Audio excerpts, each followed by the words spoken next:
already know it's the football pull-up. Yeah, it's the football pull-up.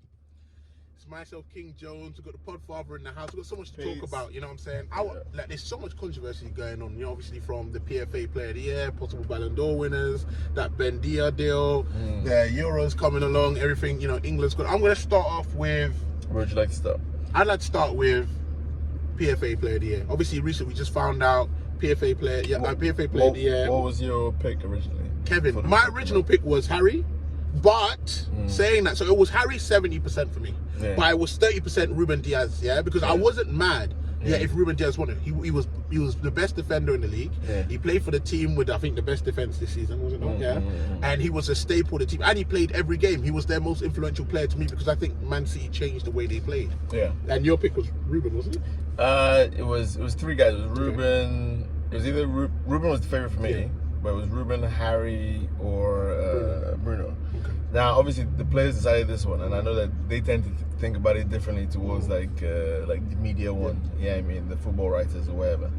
So it's hard for defenders to win, isn't it? I mean, like because they just don't. Like even the one that Bruno won, I think they said it's only the second defender in like 20 years or whatever. So it was like I think Terry, Van Dijk and thingy or Vidic or whatever. That's it. I mean, so I think young player Ruben won. No, Foden won young player. Foden won young player of the year. I wasn't mad at that. I wasn't really even thinking about young player of the year. I wasn't even thinking about young player of the year. Does Rashford still qualify for young player of the year? Yeah, I think it's under 24. Yeah, so he does. But I don't think he should have won it. Not for his, but I think this was his best Premier League season.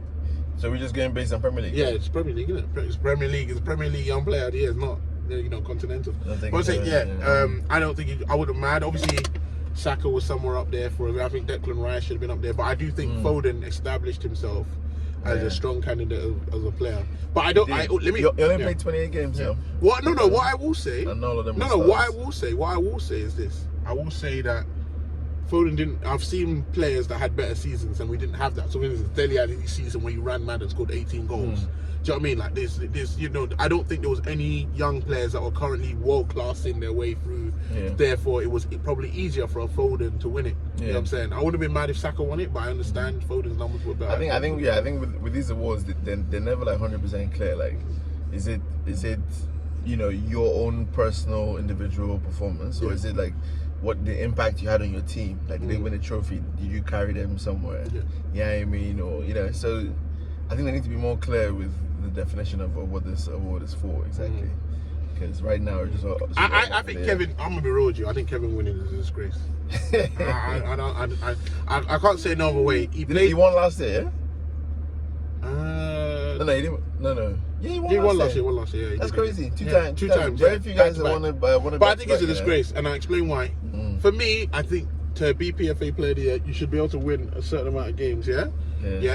I don't think he won those range of games. I mean, you should play a certain amount of games. This is crazy guy. What's the thing? Yeah. So, I think Kevin winning was a disgrace. One, because I think you should have to play. For me, it'd be 30 games. You have to at least be involved in 30 games. You don't have to start all of them, but be involved. You're only involved in 25, I think. Listen, I love Kevin. But even I'll tell you that Gundogan was better than him this season. Of course. Ruben was better than him this season. Ruben I think Bruno was better than him this season. I think Harry was definitely better than him this season. I think this just goes to show his respect levels among Premiership players. Like, they just look at him different. He might be the best player in the league. But he doesn't have the best. But he didn't have the best season. That's all it is. He might be the best player in the league. It's almost like when. Was it that season that Suarez scored more goals than Messi, and he scored, and I think he was better than Messi that season. I'm surprised they didn't go for Kane though, because I see Kane had a lot of impact across the league. There's a respect level. I mean, so I just think people are technically blown away by Kevin. I think Kevin won. I just think, and you remember, you got to realize that if it's about players and players picking, a lot of the time. Players are going to look at the dominant team. So if you're facing a team like Tottenham, Harry might score, but they might still have less possession. They might still lose the game. But if you're playing against a team like City, where not only do you lose majority of the time, but you get dominated, and Kevin's the one that's orchestrating the domination, people are going to assume this player's class. Because with Harry Kane,